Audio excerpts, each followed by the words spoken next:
Hi, it's Laura at Aquamarine18 Tarot and Books. Thanks for stopping by my channel today. Welcome. It's been a while.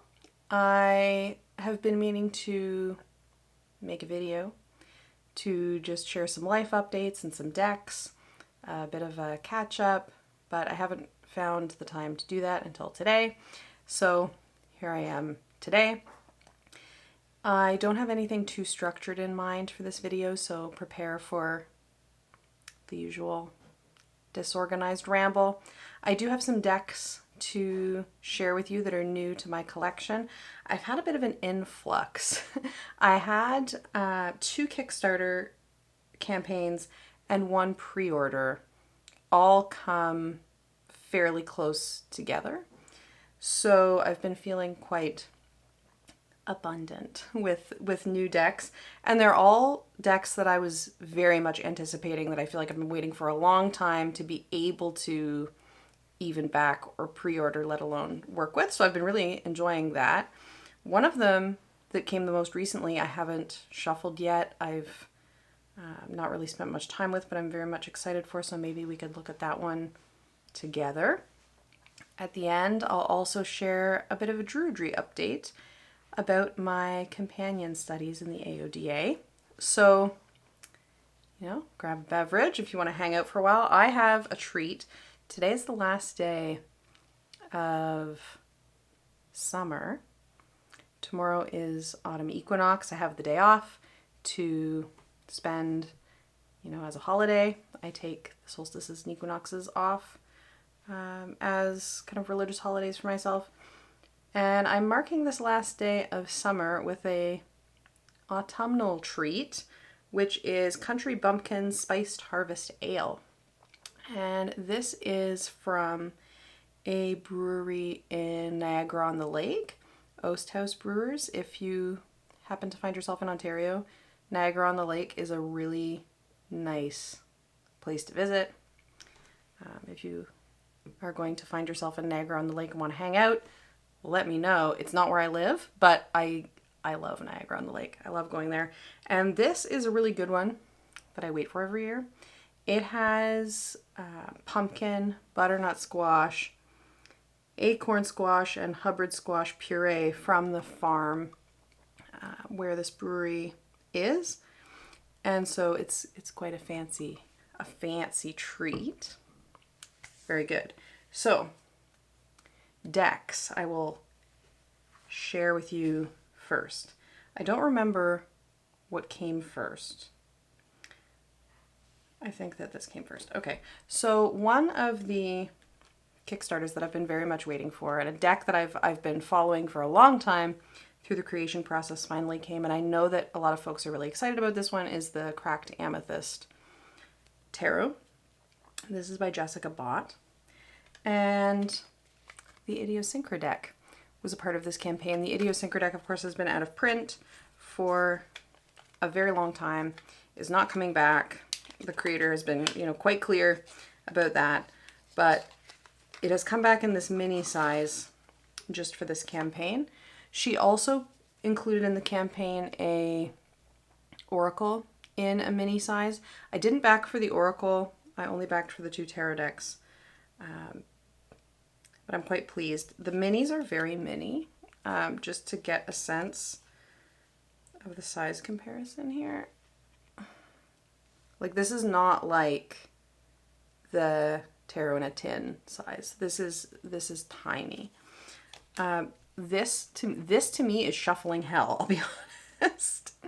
I feel like people either have a hard time shuffling really large decks or shuffling really small decks, and has a hard time shuffling really small decks kind of a person.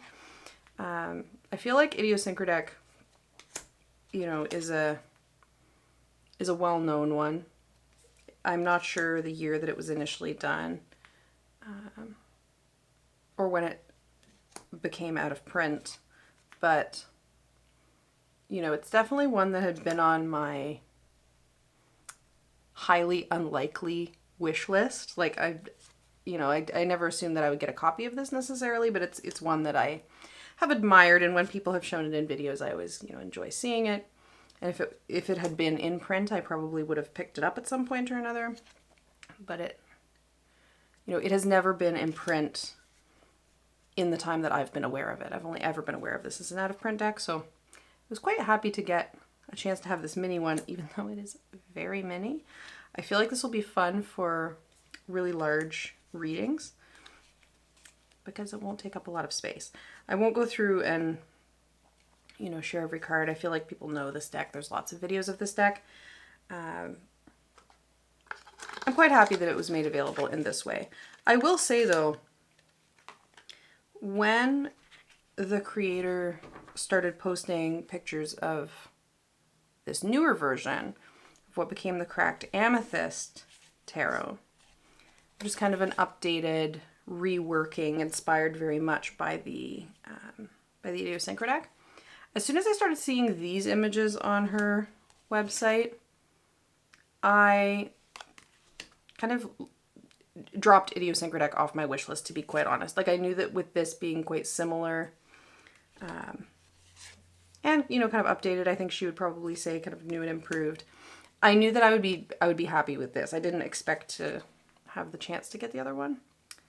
So I'm very happy with this one. I will say I've been reading with this quite a bit, and holy shit, it's swords all the time. I don't know if that, like, I don't know if that's something about my life at the moment, or if that's my relationship with this deck. I'm not sure. We're still getting to know each other, you know.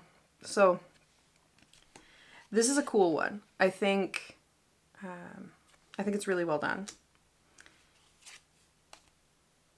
If I had to gripe about something, some of the font is hard to see with the font being white.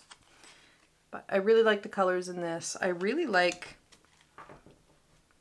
whatever this cardstock is. It's almost like the really matte, like you think it's going to be sticky and clumpy when you shuffle it, but it's somehow not. I took it out of the box and was like, oh, it's the rose petally, it's going to stick. It totally doesn't. And the gilding is really nice. It's kind of, it's not exactly matte, but it's kind of matte metallic. It reminds me a little bit of the kind of gentle tarot edging, not the sharp stuff. So I've been following this for ages, and finally getting it was really, really exciting. And at the same time, or very close to the same time, another deck that I was very excited about, and this one I feel like probably won't surprise people that I would be into this. One that I was very excited about as well, the Mindscapes Tarot by John Rice, came available. This is Mass Market by Hay House. And this one, for folks who are unfamiliar, I suspect most people are familiar, but for folks who are unfamiliar with this, this was a kickstarted majors only deck quite some time ago, which I went in for actually, and I got. I'm not a huge user of majors only decks, so I'm picky, but I do use them, and I do have a very, very few, including this one. And when it came to be shared that this would be a full deck, I was in. I didn't have to see anything. I knew that I would want to get it. The inside of the box has artwork, which I think is really nice. The guidebook is quite substantial, which I also think is great. There's a lot for each card. I feel like there's probably quite a few videos of this one out as well, so I won't go through everything, but I was really keen to see what he would do with a full deck.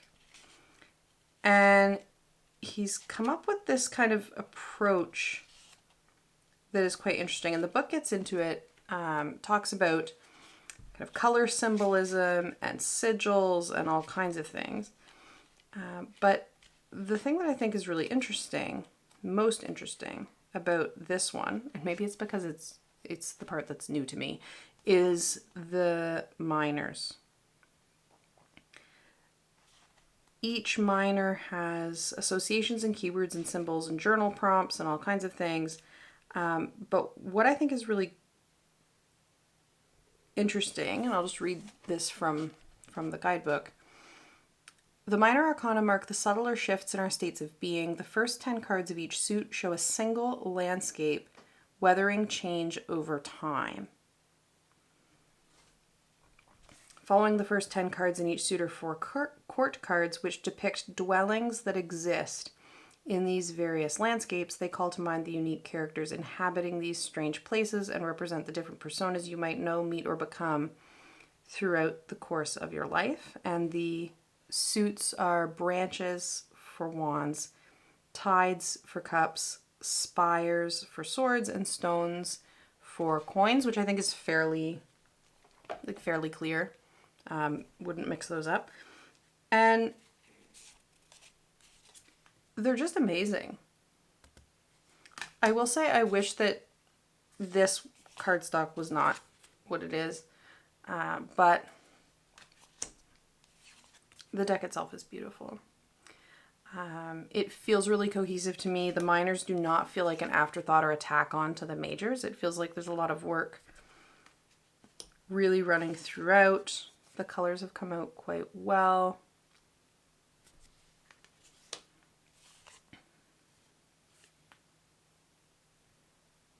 And to have a full deck comprised of paintings like this feels really, really special. I think his work is just amazing. It is a fairly non-traditional deck in a lot of ways. As I've been working with it, I've definitely taken, I would say, a bit more of a numerological line of progression kind of approach to things. It does not feel like a Smith-Waite inspired deck to me. I know that that is a influence for sure, but I think it's really its own thing. There are some extra cards. The Catacomb here is one. And I think if you know me and you know the decks that I tend to go for, particularly the kind of landscape and place-based, nature-based decks, it would be no surprise that this would be something that I would be interested in. I chose this as my lunar cycle deck for the last little while, so every shift in lunar phase I would have a reading with this deck. And it's been a really clear, sometimes surprisingly literal reader, which is interesting and not 100% what I expected. With the majors only version and with majors only kind of decks in general, I often am using those for a single card draw. I like to use a major arcana only deck for a card of the year, for choosing a major arcana to then maybe structure a reading with a second deck around in terms of theme, things like that. I don't tend to draw tons of cards together out of a majors only deck. So this is kind of a first experience of having, maybe say 6 cards at a time of John Rice's art laid out beside each other at once. And they're gorgeous. Like, the camera will not capture the incredible, incredible amount of work in these. Like, this deck is mind-boggling. I think it's so good. I'm really glad that it was picked up mass market, in that the majors only one was quite expensive, especially considering that it's obviously not a lot of cards when it's a majors only deck, but the amount of labor in a project like this is so substantial. Like, there's years of work in this many paintings, that being able to have it in this accessible format is really great. I think that that's fantastic. Now, whenever I have a good special drink when I'm filming, I'll start rambling and I'll forget that it's there. So I'm trying to not do that. Get over the weirdness of eating and drinking on camera so that I can enjoy myself while I'm here. Now, the last deck that I got in my little haul, I guess. Is it a haul if it's from a bunch of different places and you didn't purchase them at the same time and they all just arrived at the same time? Not sure. This last one is one that as soon as I heard that it was in the works, I knew that I would be getting. I haven't been buying many decks this year, really, and I've rehomed a few as well, but this, I knew that I would want to get this. I could not click back on the Kickstarter fast enough, and now it's here, and I've saved going through it, so I haven't looked through all the cards yet, so maybe we can do that in a not horrifyingly time-consuming way. That is the Endless Tarot. I have the Endless Oracle, of course. And the Endless Oracle, I feel like, is one of the best oracles that has come out recently. Like, in terms of newer oracle decks, I think that it's really well done. I think that it's unique. I think it's beautiful. I think it's a really good, like, functional deck to use. So when I learned that Eric was doing a tarot that's kind of in the same universe, if you will, I was really into it, and I knew that I would want it. So this just came. Eric did the fulfillment of the international orders first, because obviously shipping takes longer. And so I think that a lot of folks are actually still waiting for this one. But mine's been here for less than a week, I think. Comes with a little guidebook. Not little, actually. It's not little. It's 200 pages. That gives you insight into what I've been reading lately. That I would say that this is little and it's 200 pages.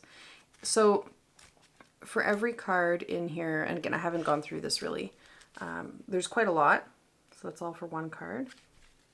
The guidebook for the Endless Oracle is really, really good as well. And this one looks to take a similar structure in terms of some keywords, some reversed content, thinking about how to look at it in a panorama, because all of the cards, you know, can be lined up in a panoramic way. And then a creative note where, at least in the Endless Oracle deck book, he kind of talks about his thought process of why he chose particular symbolism or what he was trying to capture in the work. There's a section on reading the Endless Tarot with reversals, adapting spreads for the Endless Tarot. There's a couple of spreads in the book. Ways of taking into account environment and depth. So there's lots of content there that I will be delving into, but let's have a look to the backs. It has new deck smell. It has to air out a little bit. So, yeah. This is a wintry deck to me. So is the Endless Oracle. We have the Fool.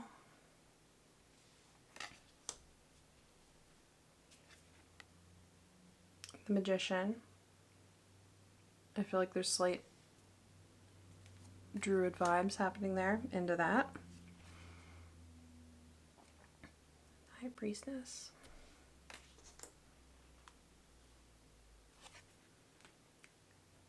The Empress.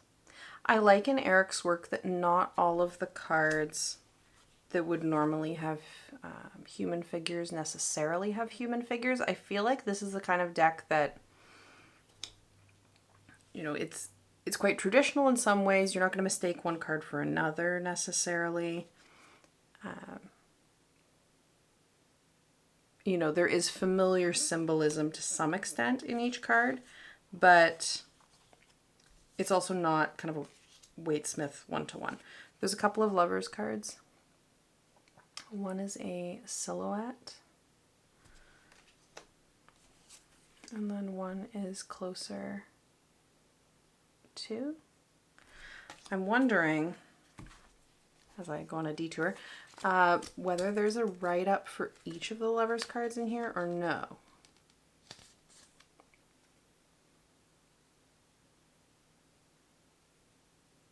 So the only note in terms of kind of interpretive difference is in the creative note.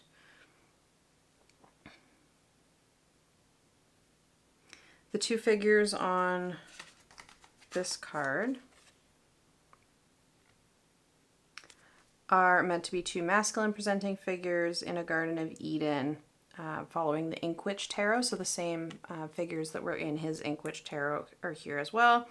And then the second version of the card for those who would prefer artwork that was a little less quote unquote handsy. So that was the thinking with the silhouetted one. In recognition that the lovers can mean lots of things, right?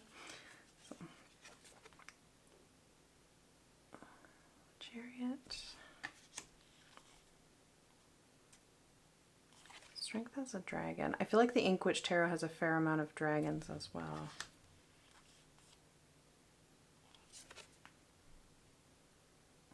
The Hermit.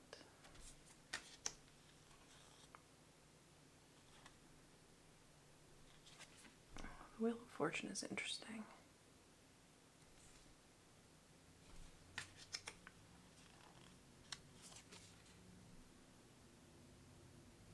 Justice.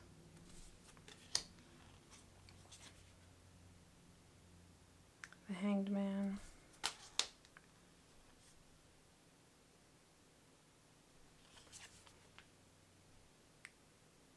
Death.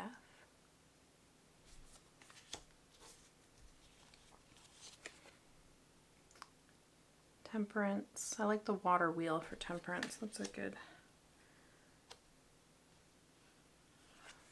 The Devil.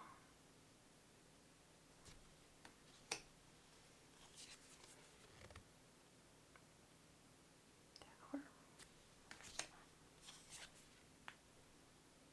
The Star. I like the unicorn there in the front. The Moon. I really like that Moon. Moon is an important card for me, as people know. The Sun.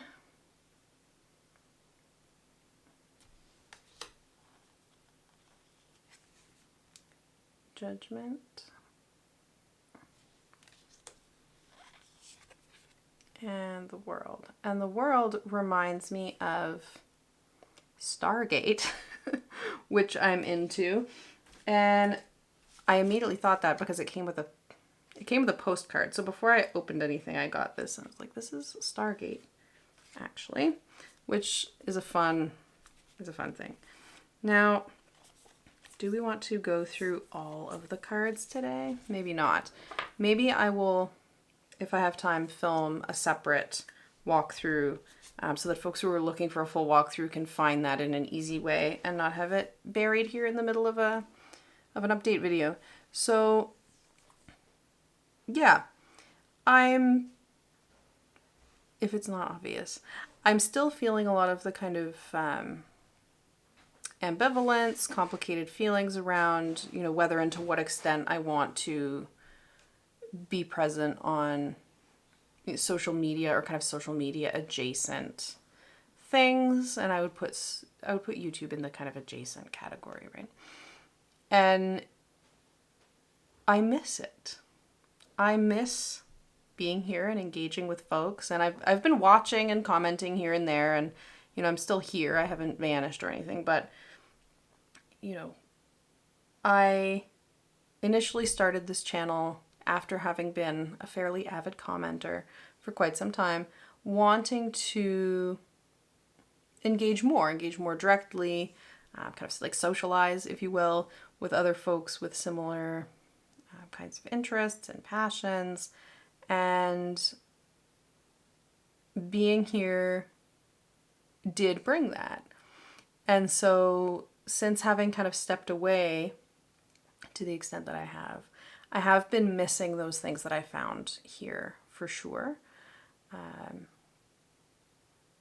So I'm not sure what that means in terms of going forward, but I do feel inclined to maybe film a little bit more.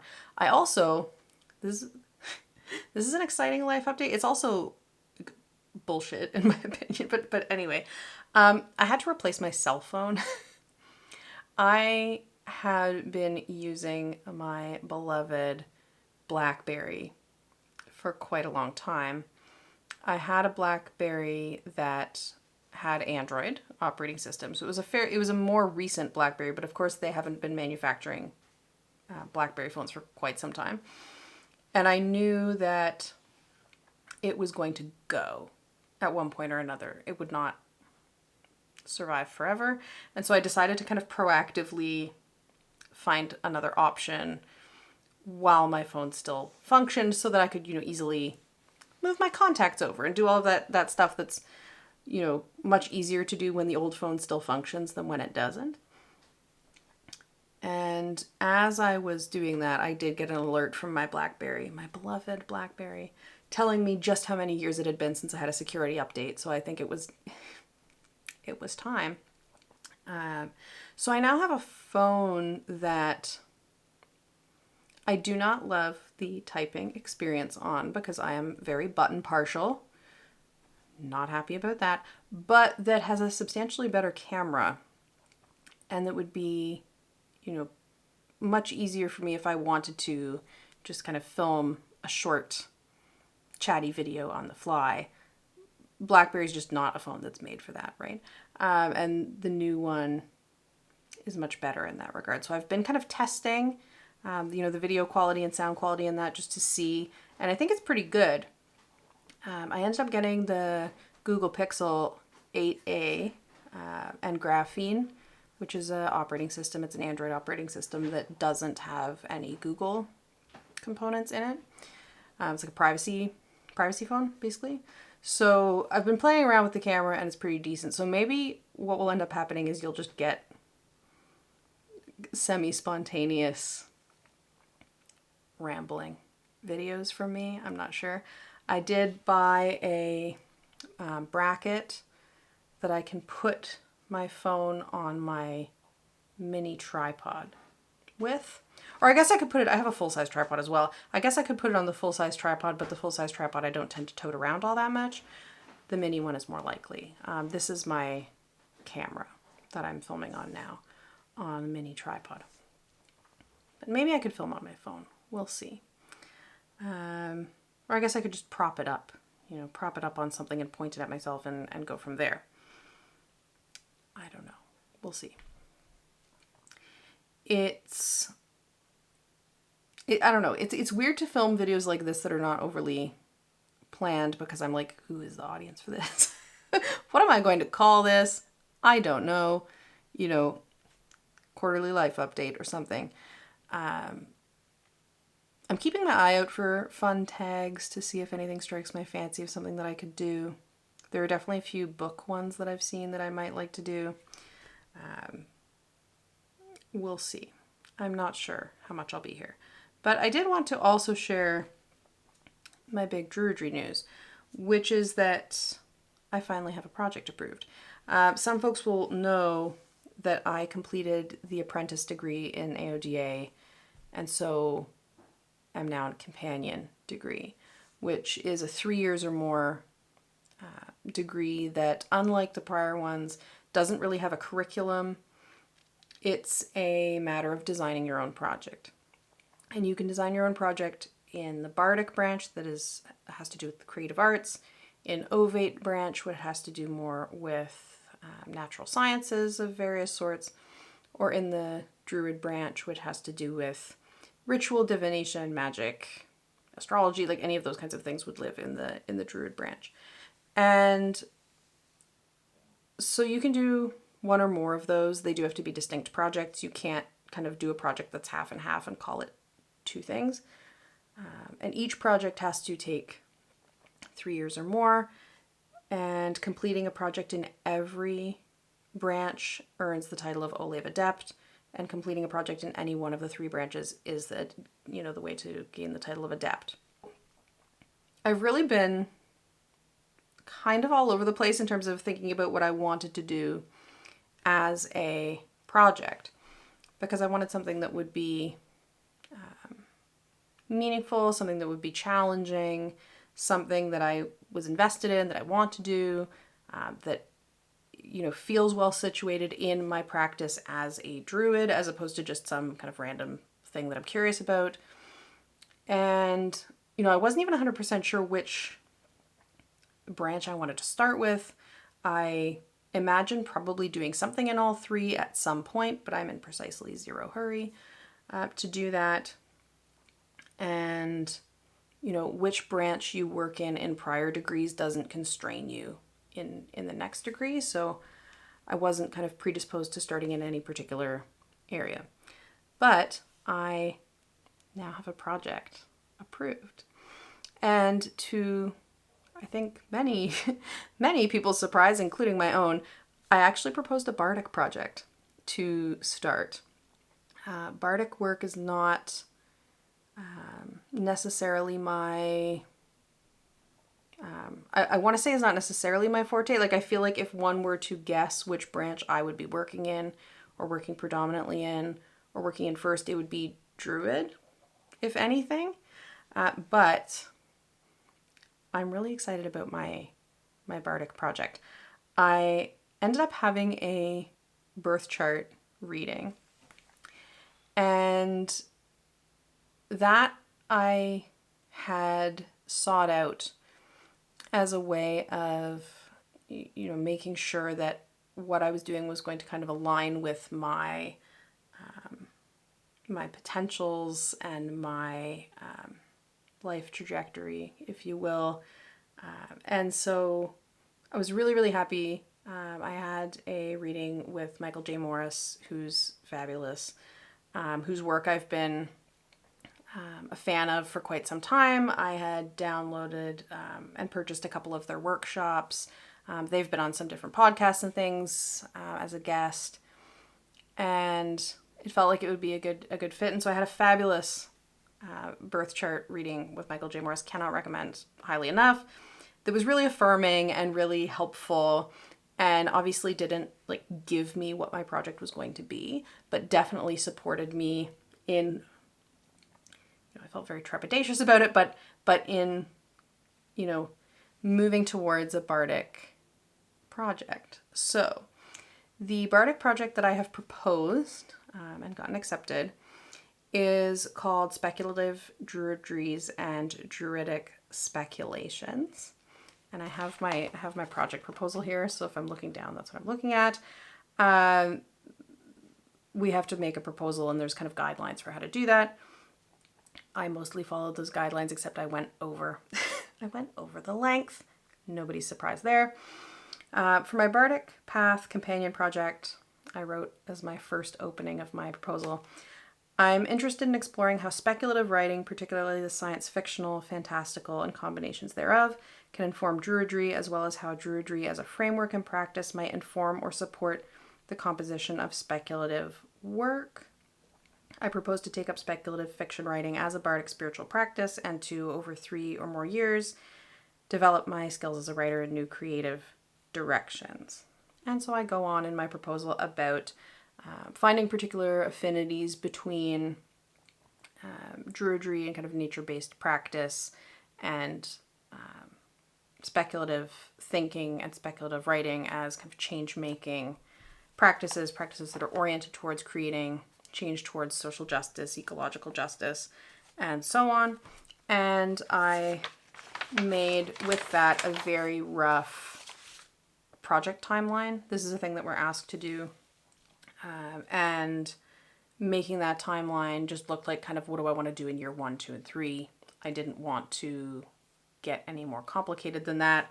I feel like these kinds of projects take on lives of their own, and having done lengthy writing projects before, up to and including a doctoral dissertation, I know that things kind of take the time they take to some extent. Like imposing self-imposed deadlines is useful to a degree and unrealistic to a degree, particularly right at the beginning before you've even started. So I went very loosely in terms of how I want to approach things, and I've been gathering some resources, and these are things that I had before for the most part.